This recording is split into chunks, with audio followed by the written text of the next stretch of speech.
Hello everyone. Today we are starting with a new chapter, that is machine. So how you will define machine? In a simple way, in a simple word, you can say that machine is a device which makes our work easier. Anything which makes our work easier, we say it is a machine. It may be anything, any kind of a lever, you can say a screwdriver or a piler, whatever it is, they are all machine. Now according to class 10, we have to describe the qualities of the machine, means that we have to define the machine properly. Now the definition is given to you here, that machine is a device which is used to transmit and multiply force, or to change the direction of force, or to gain in speed. So that means these are the qualities of the machine. We can say that machine help us to multiply the force, multiply the effort which we are giving, it's multiply that effort, it's increase the speed, and it also changes the direction of the applied force. So these are the three qualities of the machine. Now after this, what is idle machine? Now idle machine is the machine which is 100% efficient, means the machine in which the work input equals to work output. That means the total energy which we are giving is converted into useful work. But practically there is no such type of machine which is 100% efficient.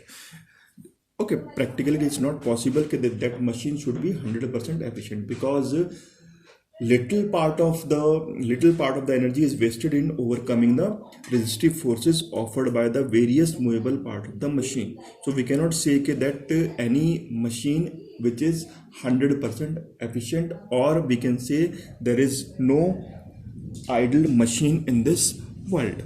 After this, let us divide the machine, how the machine is categorized. For this, the chart is given to you, that machine, first of all we have machine, a simple device, then we are having a simplest machine, that is lever, then we are having an inclined plane, these are the two simplest machine, then we are having a pulley, gear, wheel and axle, winch and screw. These all are machines. So now gear we don't have to study about the wheel and axle, we don't have to study about the winch, we don't have to study about the screw, we don't have to study about these things, because these are not in your syllabus. We have to study about the lever, we have to study about the pulley, we have to study about the inclined plane. Before moving further, let us discuss the few important terms which are useful, and few important definitions which we have to discuss. So let us start them one by one. The first definition is about the fulcrum. So now what is fulcrum?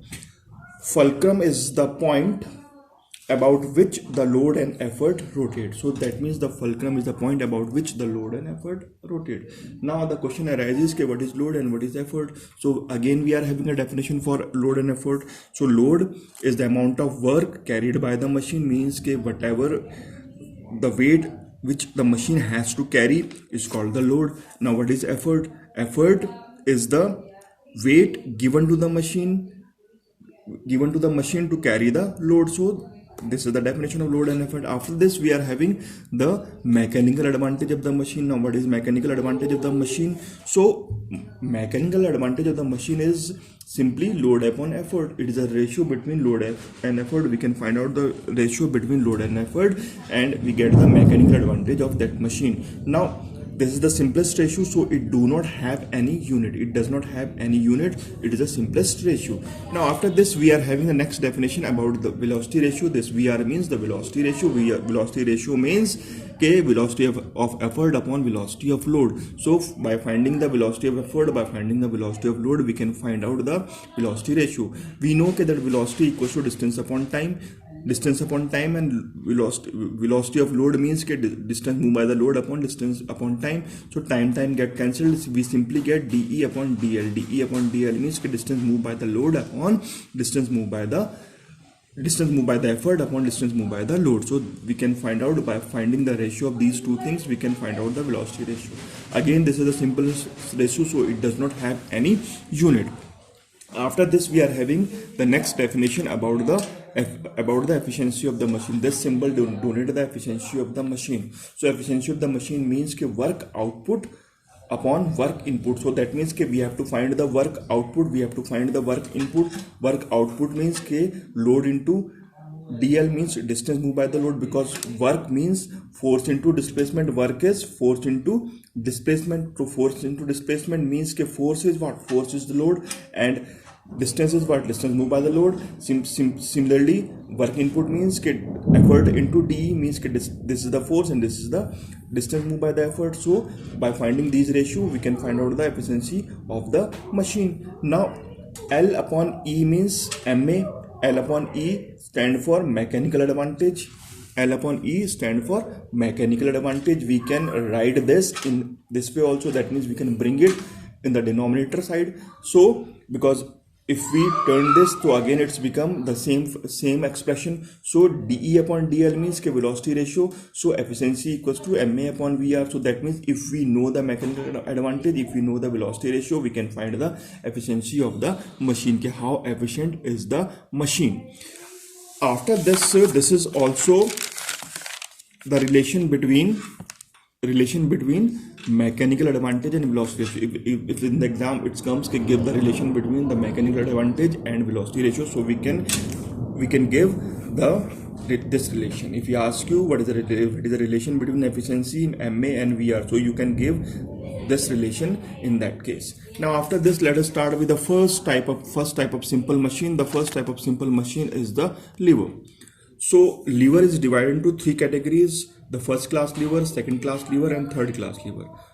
First class lever, second class lever, third class lever. We are familiar about the fulcrum, load and effort. So just write here FLE. Flea means this is your first class lever, this is your second class lever, this is your third class lever. First class lever means in which the fulcrum is in between. Second class lever means in which the load is in between. Effort. Third class lever means in which the effort is in between. So the first class lever, we can say fulcrum in between load and effort. In first class lever, fulcrum is load and effort, and if we find out the MA and VR, it should be equals to 1. Second class lever, again load is in between fulcrum and effort. Third class lever means effort is in between fulcrum and load. So if we find the MA for the lever is EA upon LA. EA means effort arm upon load arm. So effort arm upon load arm. So if we find out the mechanical advantage and velocity ratio, it should be equals to 1, because in the first class lever, load arm and effort arm is equal. In second class lever, effort arm is greater than the load arm. So the MA and VR always greater than 1. In third class lever, the effort arm is less than the load arm, so it will be less than 1. So this is all about the lever. In the next video, we will study about the principle of levers, what is pulley, and then we come to question answers of this chapter. So learn this and write the notes in your fair copy. Just in class 10th, you have to make notes so that during the exam you don't have to open your book, you have to study from your notes. So make notes. Okay, I will send you these pages on the WhatsApp, so please do it from there. Thank you very much.